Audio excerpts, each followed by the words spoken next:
So, bachcho, let's read the question. The question says one molecule of glucose requires 2 ATP to get phosphorylated into fructose 1,6-bisphosphate in glycolysis. How many ATP are used in the same process if the substrate is fructose? Option 1, 1. Option 2, 2. Option 3, 0. Option 4, 4. Question में हमसे बोला गया है कि glycolysis के दौरान जब glucose substrate होता है तो दो मॉलिक्यूल्स ऑफ एटीपी की रिक्वायरमेंट होती है to convert it into fructose 1,6-बिस्फॉस्फेट।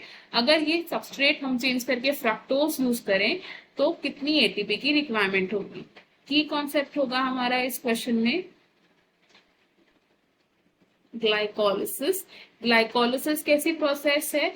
Glycolysis है एक ऐसी प्रोसेस जिसमें ग्लूकोज का ब्रेकडाउन किया जाता है एंड इसे कन्वर्ट किया जाता है इनटू पायरोविक एसिड। ग्लाइकोलिसिस है एक 10 स्टेप प्रोसेस। ग्लाइकोलिसिस में ग्लूकोज भी सबस्ट्रेट हो सकता है एंड फ्रक्टोज भी होता है। अब अगर देखें कि जब glucose as a substrate present होता है तो साइकिल कैसे चलती है?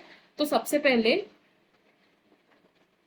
ग्लूकोज कन्वर्ट होता है इनटू ग्लूकोज 6-फॉस्फेट, ग्लूकोज 6-फॉस्फेट एंड ड्यूरिंग दिस कन्वर्जन क्या होता है? एक एटीपी मॉलिक्यूल कंज्यूम होता है, यानी कि एटीपी कन्वर्ट हो जाता है इनटू एडीपी और इस कन्वर्जन को कैटालाइज करता है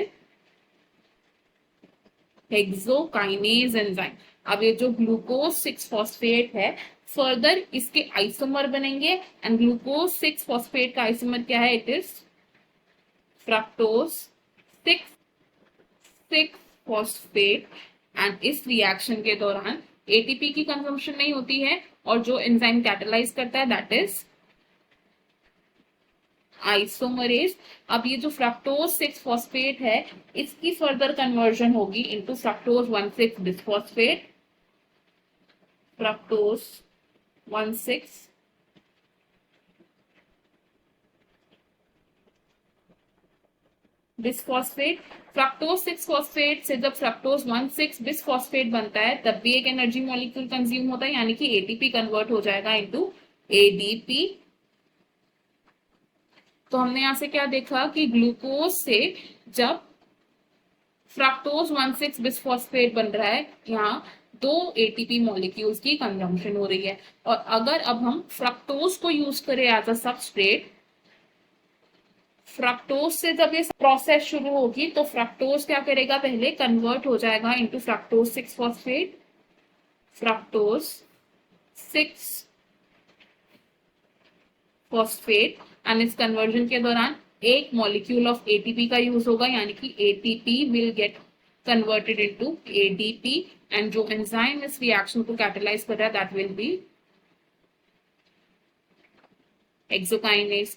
अब अगेन क्या होगा कि ये जो फ्रक्टोज 6-फॉस्फेट है ये कन्वर्ट हो जाएगा डायरेक्टली इनटू फ्रक्टोज 1,6-बिस्फॉस्फेट and during this conversion also क्या होगा? एक मॉलिक्यूल ऑफ एटीपी की कंजम्पशन होगी, एटीपी